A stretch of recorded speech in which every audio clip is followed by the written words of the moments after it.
Hi అండి, welcome to my channel RRS kitchen and vlogs. ఈరోజు వీడియోలో పప్పు అండి. ఇది చాలా టేస్టీగా సూపర్గా ఉంటుంది. ఈ సీజన్లో చింతకాయలు అవైలబుల్గా ఉంటాయి కదండి. ఆ చింతకాయలతో చింతకాయ పప్పు చారుని ప్రిపేర్ చేసి చూపిస్తాను. అంతకంటే ముందుగా మన ఛానల్ని సబ్స్క్రైబ్ చేయని వారు సబ్స్క్రైబ్ చేసుకోండి. ఇక వెయిట్ చేయకుండా వీడియోలోకి వెళ్ళిపోదాం. చింతకాయల్ని ఇలా పావు కేజీ వరకు తీసుకున్నాను. దీన్ని ఒక బౌల్లోకి వేసుకోవాలి. నేను ఇక్కడ పావు కేజీ వరకు చింతకాయలను తీసుకున్నాను. పులుపు తక్కువ తినేవారు చింతకాయలని తక్కువగా తీసుకోవాలి. ఇలా చిన్న చిన్నగా చింతకాయల్ని కట్ చేసుకొని బౌల్లోకి వేసుకోండి. ఈ చింతకాయల్ని 2-3 సార్లు బాగా నీట్గా వాష్ చేసుకోవాలి. ఇలా వాష్ చేసుకున్న తర్వాత 1.5 గ్లాస్ వరకు వాటర్ని వేసుకొని ఉడికించుకోవాలి. జస్ట్ 5 మినిట్స్ వరకు ఉడికించుకుంటే సరిపోతుంది. ఇలా మీరు చెక్ చేసి చూడండి. స్పూన్తో అయినా నైఫ్తో అయినా చెక్ చేసి చూడండి. ప్రెస్ చేస్తే ఇలా మెత్తగా అవుతుంది కదండి. ఇలా అయిన తర్వాత వాటర్ మొత్తం వంచేసుకొని చల్లారిన తర్వాత పొట్టు తీసేసుకోవాలి. చింతకాయ పొట్టు తీసేసుకొని కొద్దిగా వాటర్ని యాడ్ చేసుకొని ఈ విధంగా రసాన్ని పిండుకోవాలి.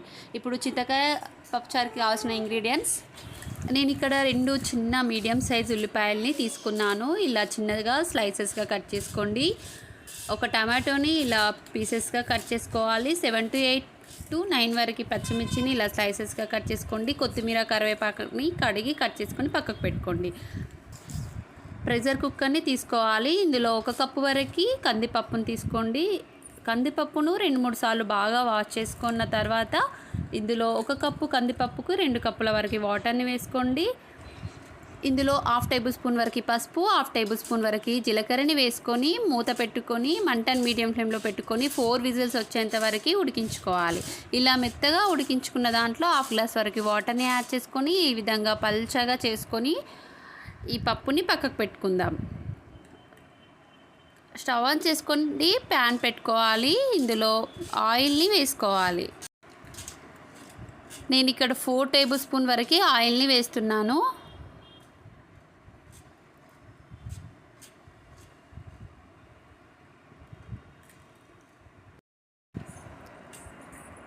ఆయిల్ అనేది బాగా హీట్ ఎక్కిన తర్వాత ఇందులో ఆవాలు అలాగే జీలకర్రని వేసుకోవాలి.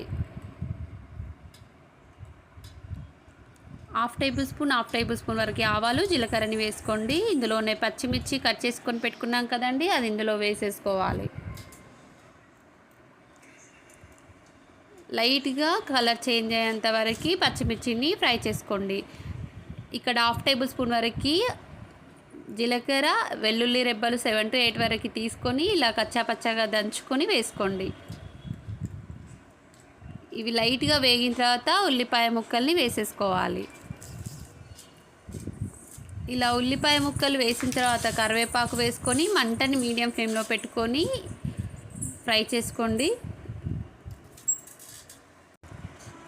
ఉల్లిపాయలు అనేటివి లైట్గా గోల్డెన్ కలర్ వచ్చేంత వరకు ఫ్రై చేసుకోవాలండి. ఇలా ఫ్రై చేసుకున్న తర్వాత టమాటా ముక్కల్ని వేసేసుకోవాలి.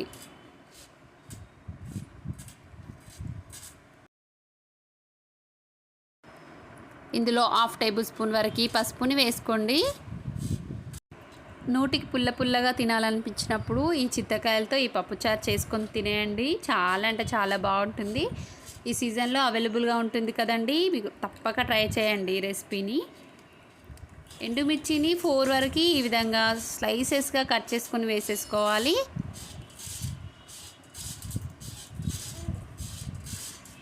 అలాగే బండ పువ్వుని వేసుకోండి. బండ పువ్వుని కొన్ని ప్రాంతాల్లో రాతి పువ్వు అలా అంటుంటారు కదండి. ఈ బండ పువ్వుని వేసేసుకోవాలి.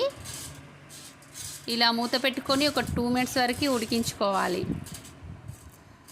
ఇలా 2 మినిట్స్ తర్వాత చూడండి, కొద్దిగా మగ్గుతుంది. టమాటాలు ఉల్లిపాయలు అంటే లైట్గా మగ్గుతాయి కదండి. అలా మగ్గిన తర్వాత ముందుగా ప్రిపేర్ చేసుకున్న చింతపండు రసం ఉంది కదండి, అది ఇందులో వేసేసుకోవాలి.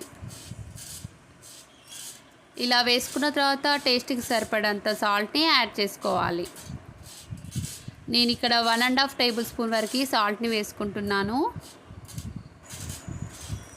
ఇలా చింతపండు రసం వేసిన తర్వాత ఒక పొంగు వచ్చేంత వరకు ఉడికించుకోవాలి. ఇలా పొంగు వచ్చిన తర్వాత ముందుగా ప్రిపేర్ చేసుకున్న పప్పు ఉంది కదండి, అది ఇందులో వేసేసుకోవాలి. ఇలా వేసుకొని ఒకసారి కలుపుకోండి. మంటని మీడియం ఫ్లేమ్లో పెట్టుకొని ఒక 10 మినిట్స్ వరకు ఉడికించుకోవాలి పప్పుని.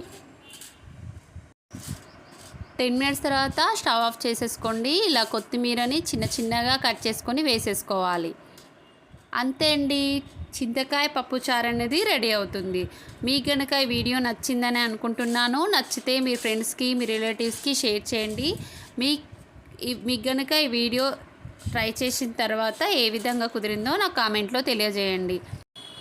మా ఛానల్ కొత్తగా చూసిన వారైతే సబ్స్క్రైబ్ చేయని వారు సబ్స్క్రైబ్ చేసుకోండి. పక్కనే ఉన్న బెల్ని క్లిక్ చేస్తే నేను పెట్టే ప్రతి నోటిఫికేషన్ మీకు వస్తుందండి. Thank you for watching. Bye friends.